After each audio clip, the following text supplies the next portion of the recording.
Donc on fait l'exploitation des mesures faites de ce pH et de cette conductivité. Donc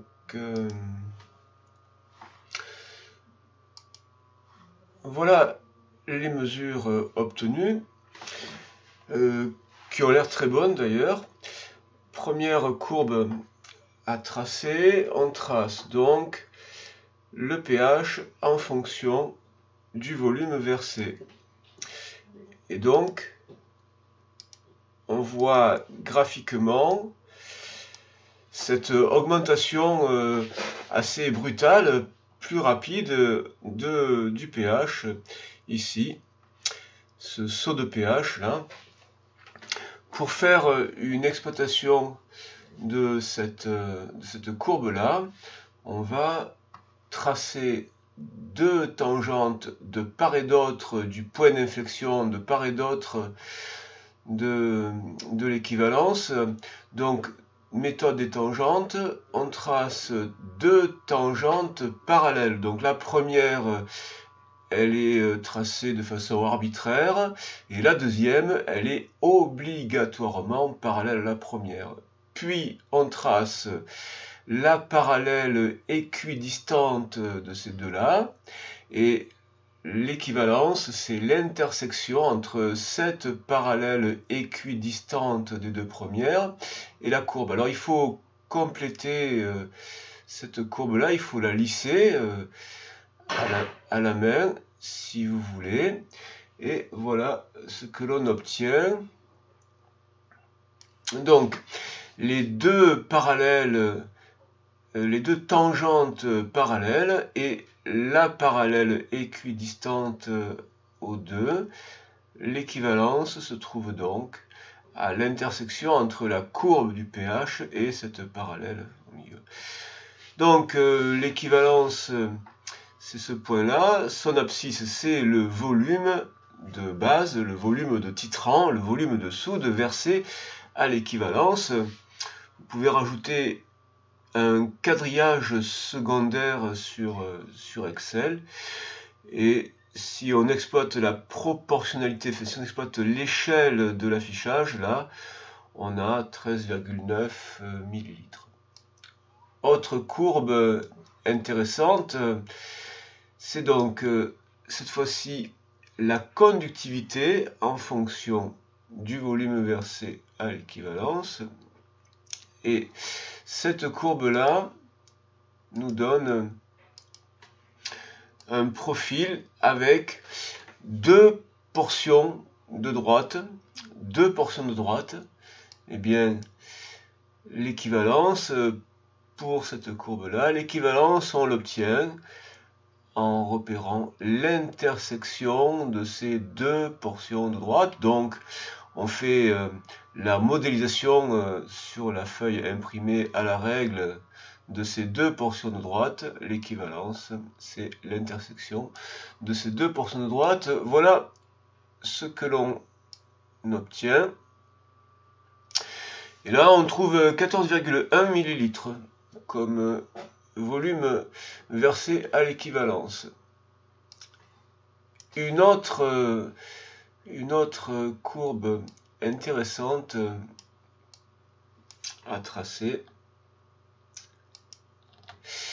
Il faut d'abord créer la grandeur. Il s'agit de la dérivée du pH par rapport au volume versé à l'équivalence. Donc D de pH sur dVB. Donc la dérivée du pH par rapport à VB.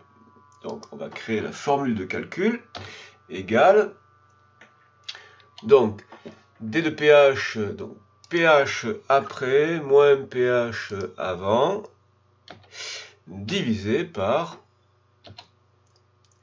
VB après moins VB avant. Donc voilà la formule, et on étire ça. On étire ça. Et on voit des valeurs plutôt faibles au début et à la fin. Ça correspond à ces zones où le pH varie lentement au début et puis à la fin. Il y a une pente faible, un coefficient directeur faible. Et lorsque le saut de pH se produit, alors pour la dérivée, eh bien, ça se traduit par une valeur importante. Donc si on représente ça graphiquement, qu'est-ce qu'on va obtenir? Donc, représentation graphique de la dérivée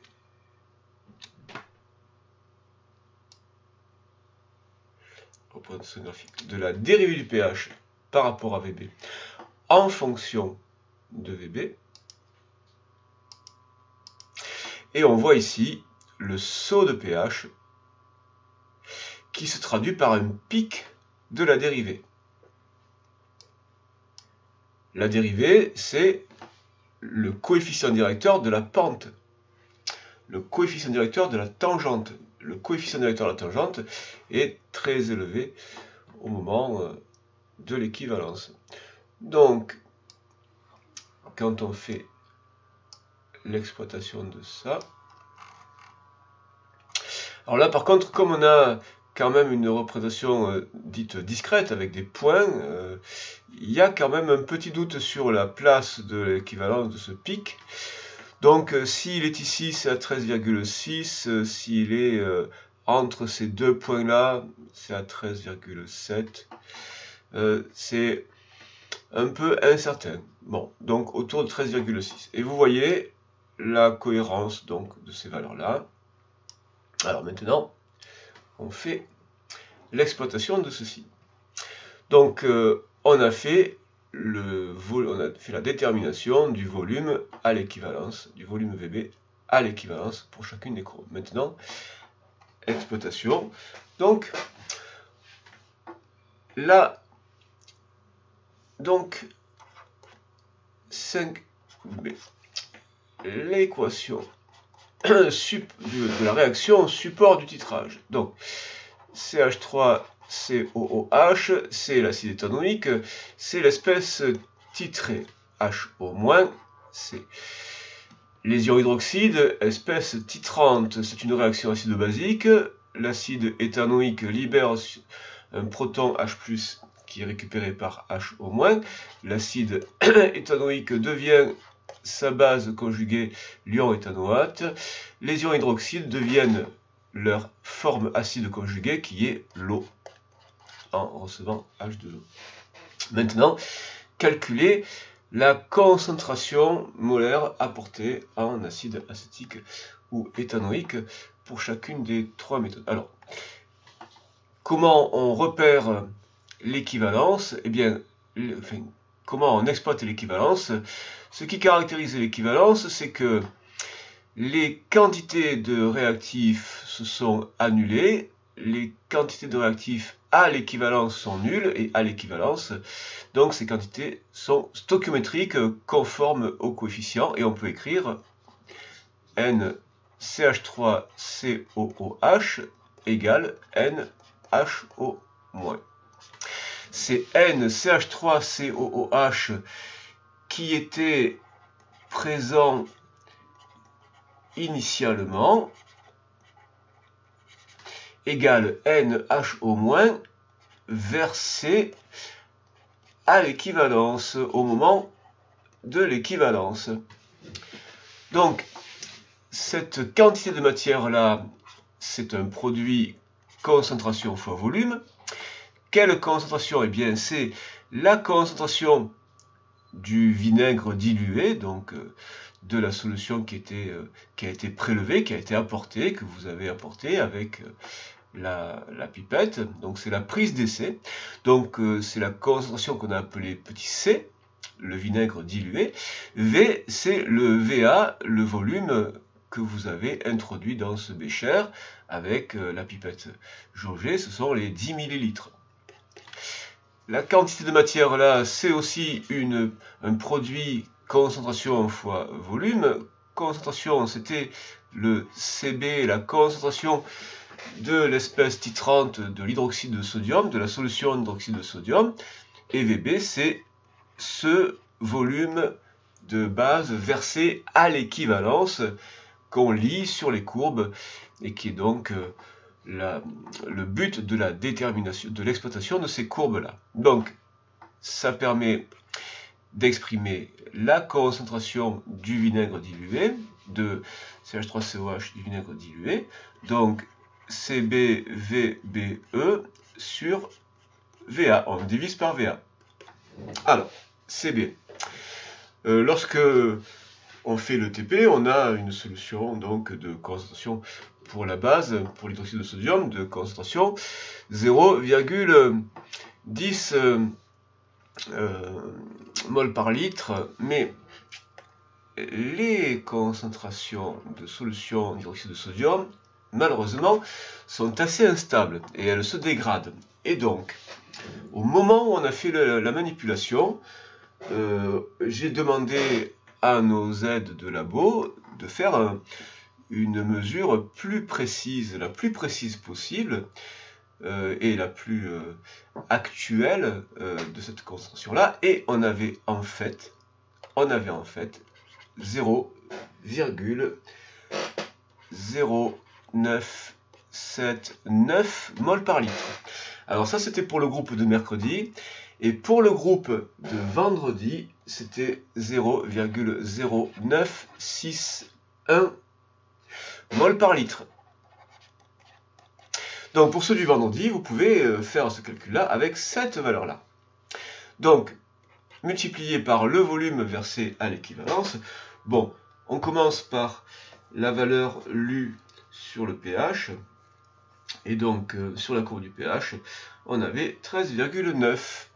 13,9 pour le volume versé à l'équivalence, 13,9 millilitres, donc 10 puissance moins 3.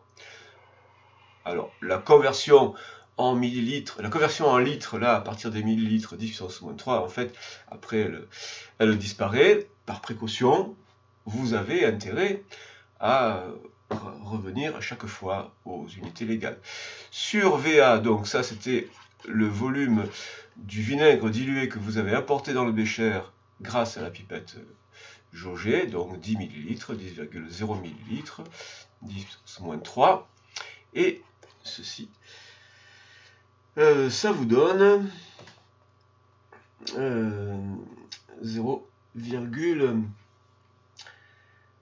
136 mol par litre. 0,136 mol par litre.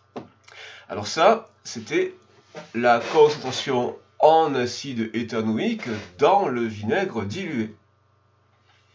Alors, maintenant, dans le vinaigre initial, dans la solution initiale, donc C0, donc 5D, ça, c'était... Ah, on n'a pas fait les autres... on n'a pas exploité les autres résultats, donc 5C. Alors ça, c'était avec... en exploitant le pH. En exploitant la conductivité, eh bien, en exploitant la conductivité, on avait un volume équivalent à 14,1. Donc, si on exploite la conductivité, on utilise comme volume versé à l'équivalence 14,1 et pas 13,9. Et donc, avec 14,1, on a non pas 0,138, mais 0,136, mais 0,138 mol par litre. Ça, c'est avec la courbe de la conductivité, avec la mesure de la conductivité, courbe conductivité en fonction du volume versé à l'équivalence. Donc voilà les deux résultats. L'autre, avec le D de pH, me paraît moins intéressante parce que il y a, je trouve, un peu trop d'incertitude à cause de la représentation en nuage de points. Alors, maintenant, 5D, le vinaigre, donc, initial sans la dilution, avant la dilution, donc C0, et bien comme la dilution a été d'un facteur 10, ça fait 10 fois C. Donc c'est donc 1,36 mol par litre pour le pH, ou bien 1,38 mol par litre si on exploite la conductivité.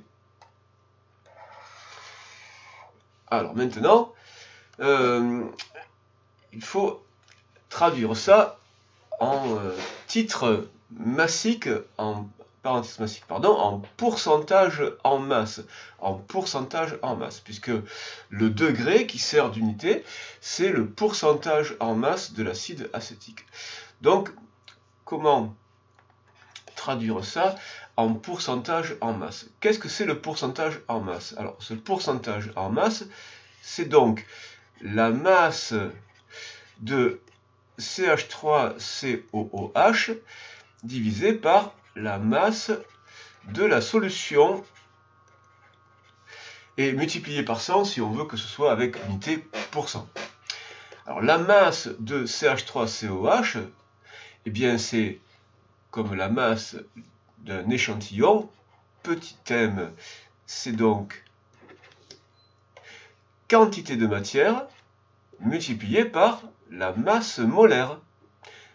Masse égale petit n fois grand M, quantité de matière sur la masse molaire. La masse de la solution, eh bien, on va l'exprimer comme le produit volume fois la masse volumique.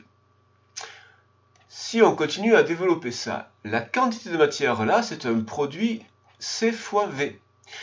Alors C, du coup, c'est le C0, fois V, donc le volume de la solution, fois grand M, donc sur V fois ρ, et là, on voit disparaître, on voit une simplification apparaître avec le volume, donc il reste C0 fois grand M sur ρ. Alors C0, c'est donc ce qu'on vient de trouver ici.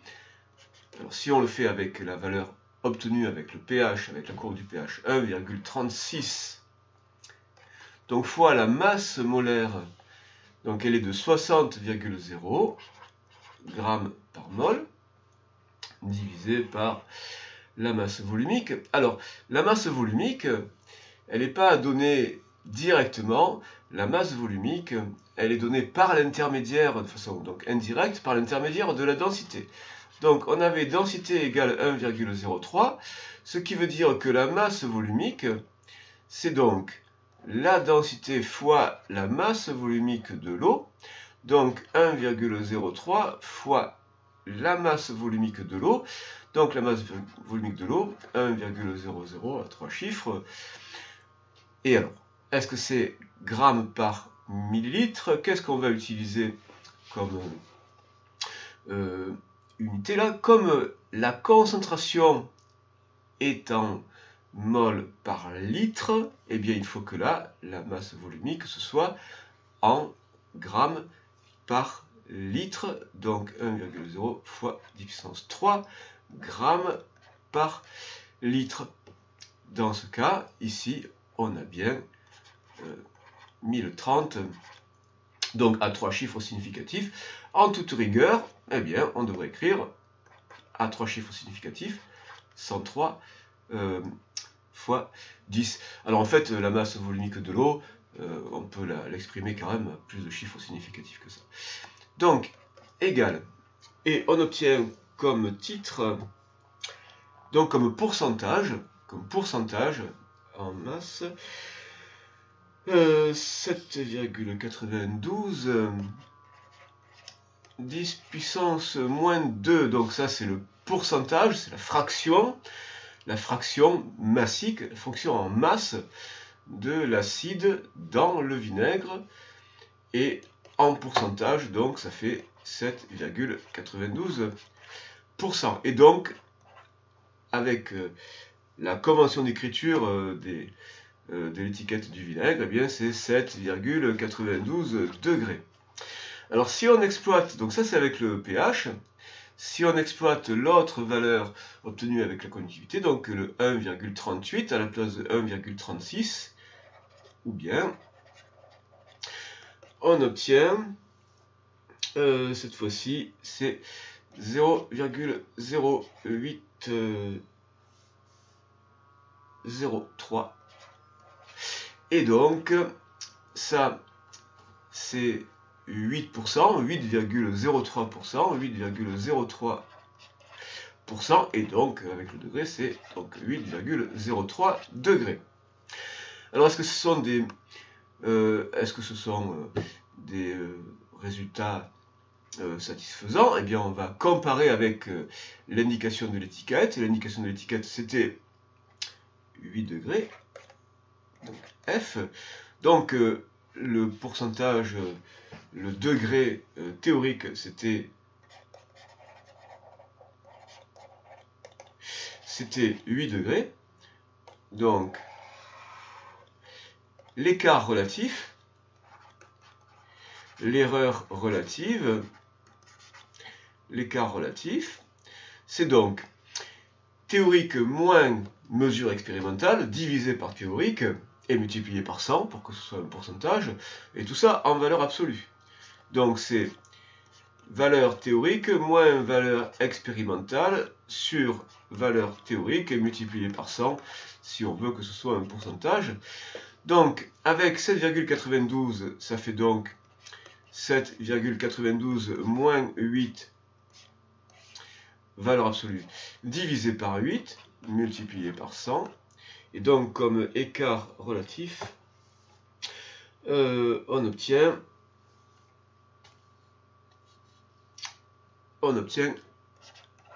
1%, ce qui est tout à fait correct.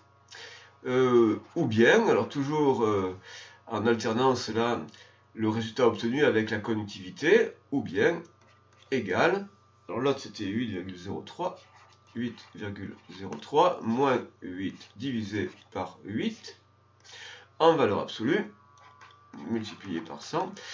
Et là on trouve, eh bien on trouve quelque chose qui est encore plus satisfaisant. On a une erreur qui est plus petite que 1%, qui est de 0,4%.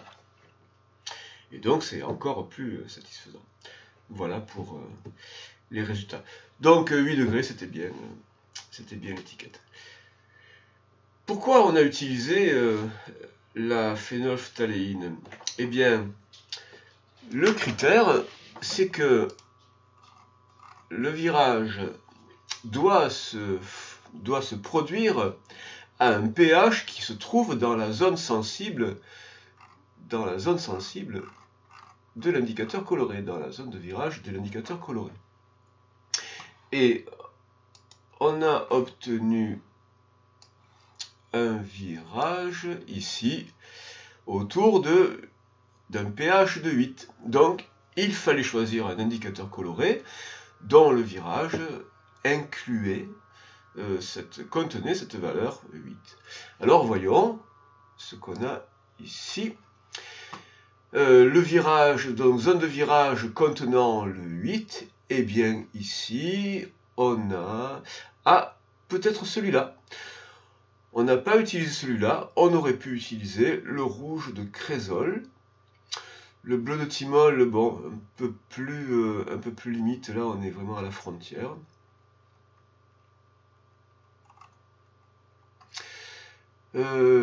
Et la phénolphtaléine 8,2, bon 8,2, c'est un peu limite, mais vous voyez que ça nous a quand même permis de repérer visuellement l'équivalence. Si vous avez bien surveillé le bécher, vous avez vu apparaître la teinte rose là.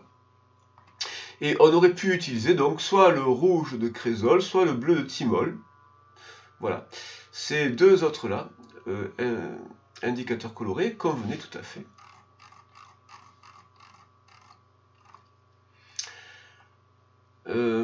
Pourquoi on a pu rajouter de l'eau au début sans que ça modifie le volume versé à l'équivalence? Eh bien, ce qui est le critère pour l'équivalence, ce qui se passe pour l'équivalence, c'est